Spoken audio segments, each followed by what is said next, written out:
All right, this is M.T.MATTER. This is the M.T.MATTER podcast. We're talking about music, we're talking about rap, we're talking about any random thing that I feel like talking about. And today, I feel like talking about Eminem's revival. And who am I kidding? I'll be talking about it all week and the whole month, probably, not just always on video. I do intend to have this podcast be about other things than Eminem, but you know, right now this is like all I've got on my mind is this new Eminem album. So I'm expecting it to be pretty good. I don't know about you. You know, I think there's with any new Eminem project, nobody really knows what to expect. But I think before I get into talking about what we know and what I'd like to see, first I want to say sometimes you just gotta leave your expectations at the door because if you go in expecting a hardcore track and it's not that, like kind of what happened with Walk on Water, you know, I really kind of wanted it to be this hardcore kind of underground rap sound that I loved, which he did on Bad Meets Evil, and it was kind of the complete opposite. Kind of I mean, it didn't even have a drum beat, you know. It had very Beyonce, very Beyonce, very Beyonce, uh, very beautiful hook, and sort of another reflective song reflecting on Eminem's career and kind of his standing in the rap world and sort of showing his more insecure Eminem, uncertain about where he stands and how people basically always critique his music no matter what he does. And I feel like, yeah, that's pretty much inevitable at this point. No matter what happens on the Revival album, there's going to be some people that say he needs to go back to the old Eminem. Then if he does that, there's people that are going to say, well, he's too immature. He keeps making the same music, and he's not making good music for this era. And so it's kind of like damned if you do, damned if you don't at this point, because it's like I feel like on Relapse, he really went back and brought back that Slim Shady character, but yet a lot of people don't like Relapse, which I kind of get it. It's kind of like more twisted and dark, and the tone and the subject matter is so kind of demonic, you could say, then that it turned a lot of people off. But it's like, dude, you wanted him to go back to Slim Shady, and now you're complaining about it. Fuck you. And then you got a lot of people who, they don't like it when M gets political. And so there were some people that when he made the Donald Trump diss that said, oh, it's not any of M's business to get political and to talk about social problems or to talk about the president. And it's like, all right, dude, where have you been? Eminem has been doing this since day one. He came out during the Clinton era, and that's where he started getting into it with, Bill Clinton, especially Hillary Clinton back then. And it's kind of funny to hear him kind of do some disses against Hillary, even nowadays, where he never let it go that Bill was getting his dick sucked in the Oval Office. And now it's funny because this year people have been bringing that back up, on TV, talking about, well, why aren't we holding Bill to the same standards that we did, everybody else? And it's kind of funny that M kind of's been saying that all along.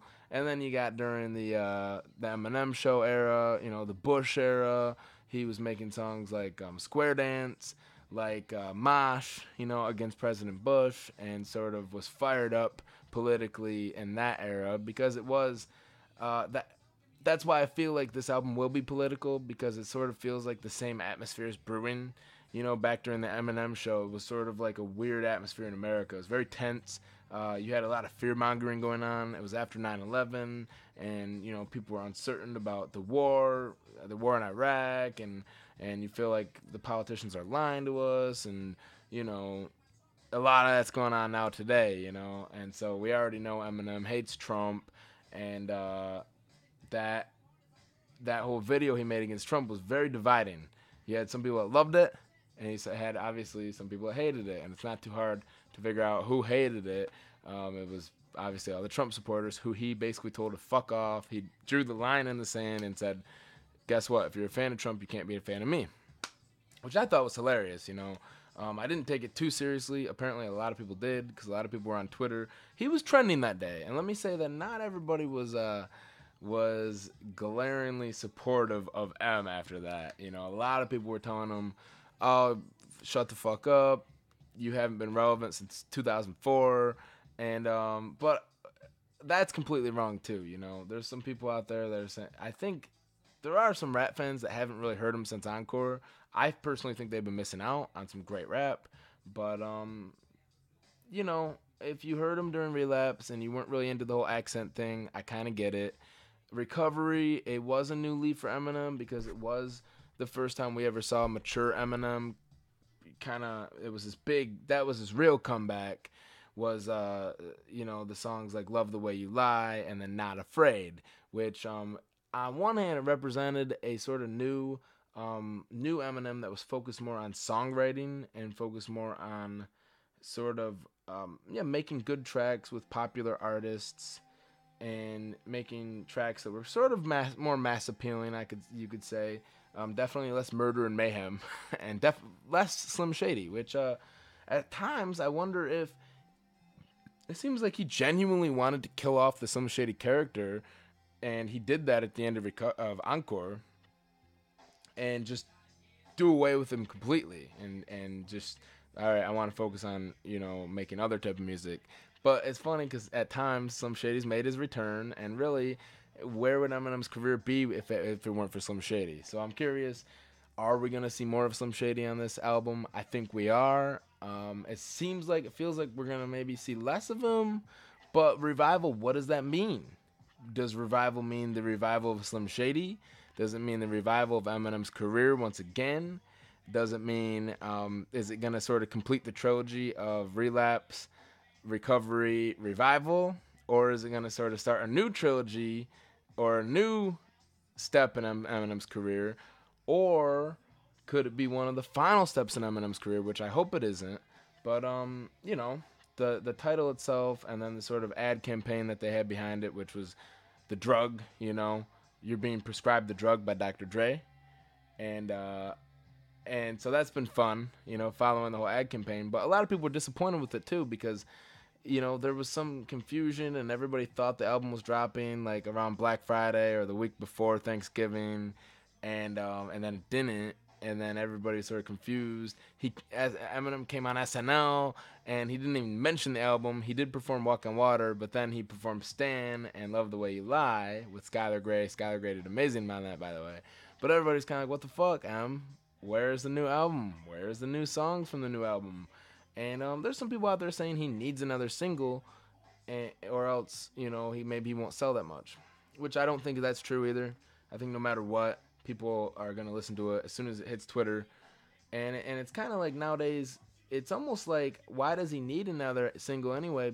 Because you got the Trump thing where he was trending, and then you got the SNL performance where he was trending, and then as soon as people caught wind that he did a song with Beyonce, he was trending. Everybody's talking about him. So it's kind of like nowadays, if the goal of a single is to get promotion, he doesn't need it. But it would be nice to hear a song that's more representative of the album. So, and I hope that's not "Walk on Water." And honestly, I don't think it'll be "Walk on Water" necessarily, because actually, originally, when that song came out, they were promoting that as the first single off Revival, and now they're not.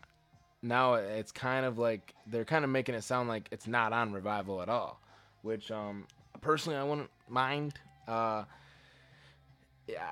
think in some way Revival will be kind of that Eminem, more reflective, more serious toned, but at the same time I hope we do get sort of more fun tracks, and usually there's always an element of that dating back all the way to, you know, Slim Shady LP. We had "My Name Is," and every single album since then there's been some kind of goofy track, usually goofy single. So I would love to see a funny single pop up, like even I know he said, I don't want to I'd rather make a "Not Afraid" 2 than another motherfucking "We Made You."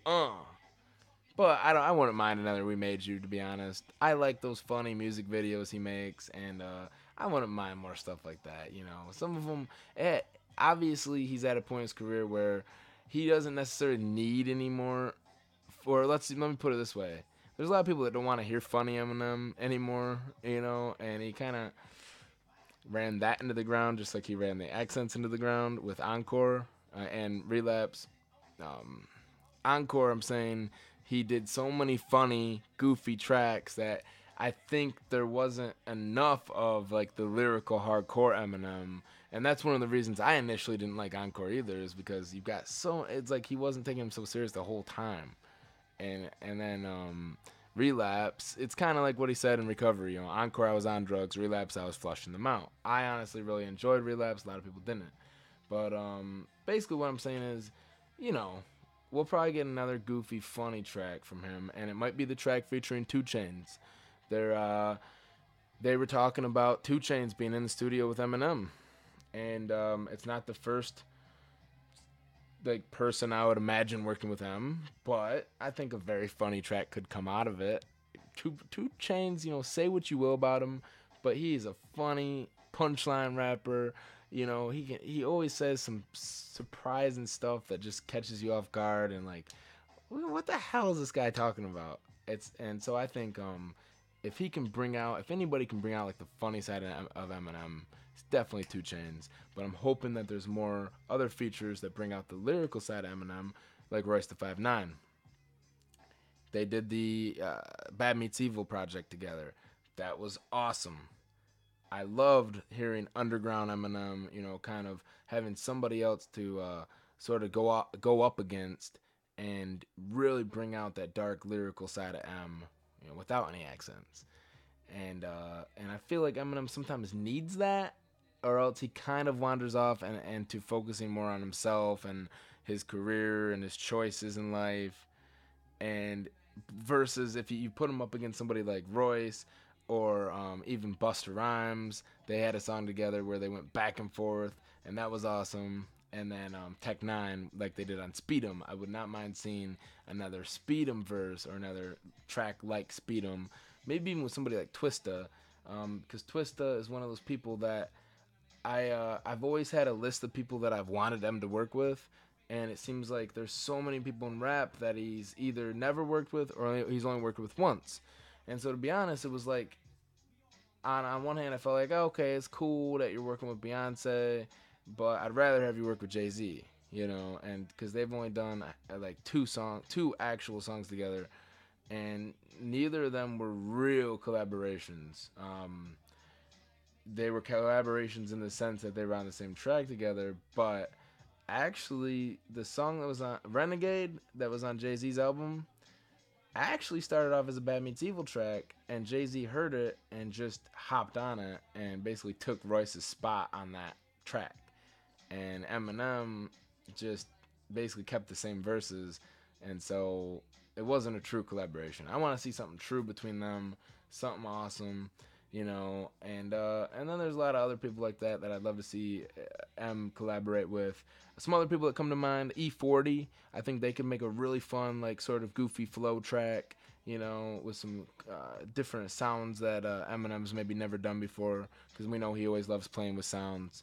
I would also love to see a Brother Lynch Hung track. If M does decide to go maniacal and bring back Slim Shady, Brother Lynch Hung is like the perfect person to bring that out of him, because he's another Bay rapper or West Coast rapper.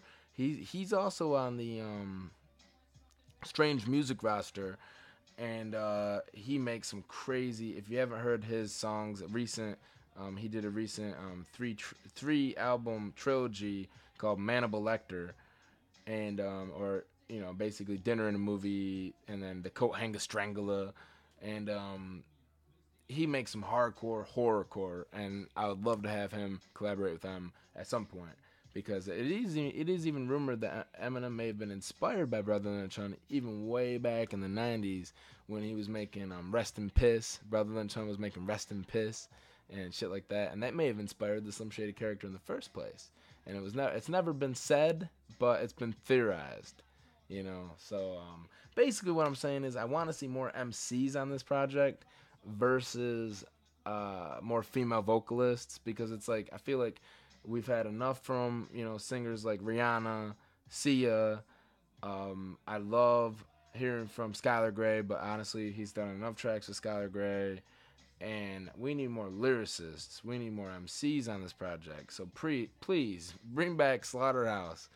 Get Crooked Eye. Get Royce the 5'9". And you know what?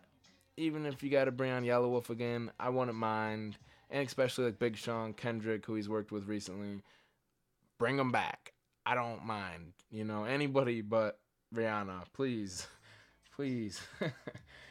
So, what else do we know about this album for sure? We know Rick Rubin and Dr. Dre produced it, so I'm expecting some pretty good production, especially some of the recent Dr. Dre stuff, like on the Compton album, has been awesome, And, speaking of Dr. Dre, I hope John Connor can make an appearance. Maybe we'll have some kind of track about Flint. That would be nice, as somebody from Flint. That would be fucking awesome. And he's on the Aftermath label, so it's possible, it's not... I don't think it's a stretch to assume that. And, you've got him working with 2 Chainz, so who's to say Kanye couldn't pop up? Even if it was a Kanye production, I mean, that would be awesome. And I remember there was a track back in the day that Kanye did produce, I think. I can't remember what track it is, but, I mean, I don't think it's happened enough, And honestly, say what you will about Kanye, but it's like, Kanye is the one person in the whole world, especially the rap world, who... people hate more than Eminem. So, who better to bring on with that type of theme? Because Eminem's always had that theme of he's almost like wanted to be the person everybody hates on, or doesn't mind being the target, or has embraced that role as the target. And honestly, it's like Kanye stole the show when it comes to that. Like Eminem's no longer the bad guy compared to Kanye. So. Bring Kanye on to share the mic in terms and tell that story. That would be awesome. But to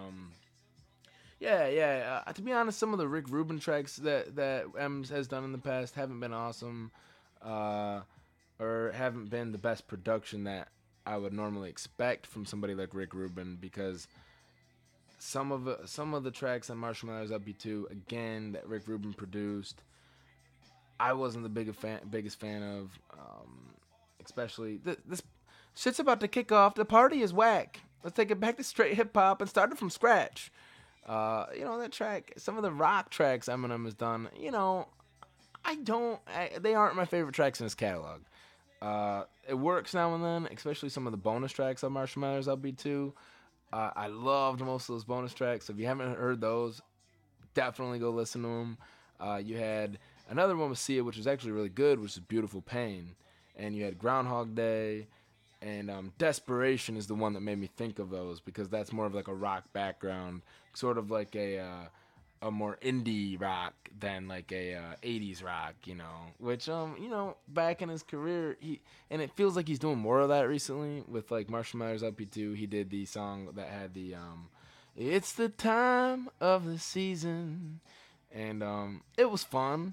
But it's like, I liked more of the Relapse tracks. Some of the Dr. Dre beats on Relapse were hardcore, like the Must Be the Ganja. It must be the ganja. It's the marijuana.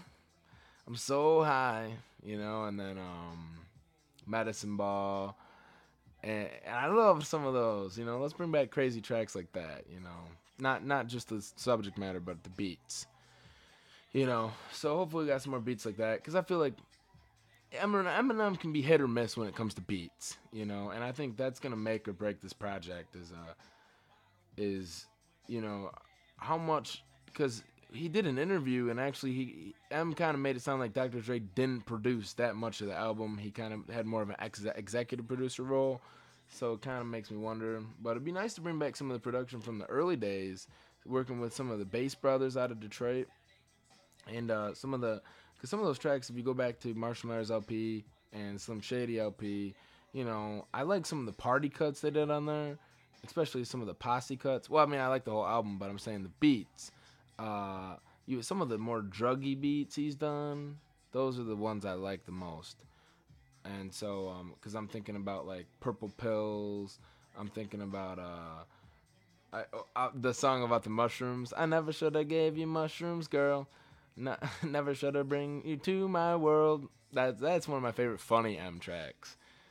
So how funny is he gonna be on this album? Hopefully it's not all serious, but I'd like to see, like I said, I'd like to see political Eminem, and now I'm starting to repeat myself, but here I am. I am somewhat of a stan if you haven't been able to tell. So I'm sure I'll like the album either way. I kind of want to end by saying again, I'm just gonna check my expectations at the door, and you know what? I know some albums of his have grown on me over time. Like I said, I didn't love Encore when it first came out. Now I do. I appreciate it more as like a funny, carefree album. And originally, I didn't fuck with it that much. And so I feel like sometimes, and especially songs like Love the Way You Lie, I didn't love that when it first came out. And now I can appreciate it as one of M's better, songwriting demonstrations, and I kind of relate to it more.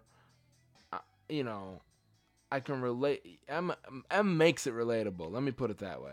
M makes it relatable, but at first it was like, why is he making more songs with Rihanna?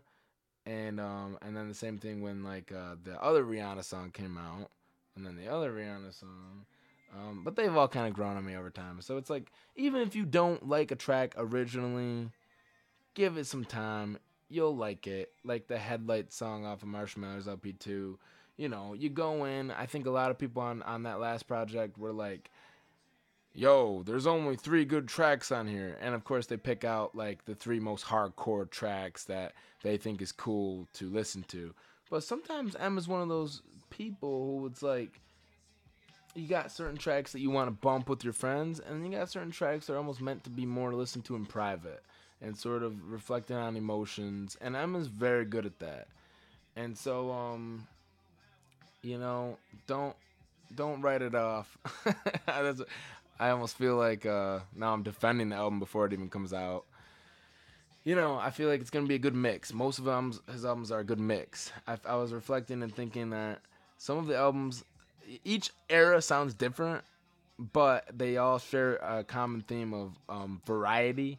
Most of the time you've got some kind of druggy, kind of like funny songs, and then you got some posse cuts with like D12 and Slaughterhouse, and then you got some like more serious, aggressive songs, and the anthem tracks. The like M's gonna lead the way and show us how to live our lives, and then you got hopefully some of the hardcore lyrical songs. I'd love to see more of the latter, the hardcore lyrical songs, but I'm ready for everything else he's got to say. And hopefully, I always felt like, I love seeing more of like socially aware Eminem versus like let's attack a random celebrity Eminem. But I think there's a place for that. I can appreciate some of the random celebrity disses too, so let's bring it on. What do you think? What do you expect from the album? What do you want to hear from him? What don't you want to hear from Eminem? Who would you like to see featured on the album? Who don't you want to see featured on the album? Do you think it's going to be good? Do you think Eminem's career is behind him? If you do think Eminem's career is behind him, have you heard most of his recent stuff? Because I feel like a lot of the people talking shit, they haven't heard the Shady XV. They haven't heard the Southpaw soundtrack. They haven't heard some of the features he's done, like on the Yellow Wolf Best Friend, on Big Sean's project, No Favors. And so it's like some of those tracks are some of the hardest, most lyrical tracks that Eminem has done. But I understand if you're craving that old Eminem, that older sound, it's like go listen to his old album, like Jay said. No. I know it sounded like I was wrapping this up, but that kind of brings up a topic of, some of these older soundtracks, older albums, we've had more time to digest. So it's been, years since Eminem Show and Marshall Mathers LP, and I feel like I look back on those albums with a lot of nostalgia, because obviously they're some of the albums that got me into rap, and you have a lot of good feelings, not only thinking about the music itself, but you're thinking about the era it came out in and the good times you had listening to it, and rapping with your friends. And so all that comes together with the album, is packaged together with the album. And it's like with Marshall Mathers LP 2, it's like it's less. There was less of that. It was like you're not. When I think about the Marshall Mathers LP 2, I think about the last few years, but I don't necessarily attach it to like all this nostalgia of my childhood. So it's like, just uh, I know they're fucking great albums. They're the classic albums, but don't attach it to your childhood. Separate it and just appreciate new Eminem for who he is. And I think now he's more serious than ever about proving he's the rap guy, proving he's still on top of his game. So, that's why we're still getting music from him. Fortunately, I think it's a good thing. So, all right. M.T.MATTER, I've said enough. I'm signing off, and I'll be back to review the album when it comes out.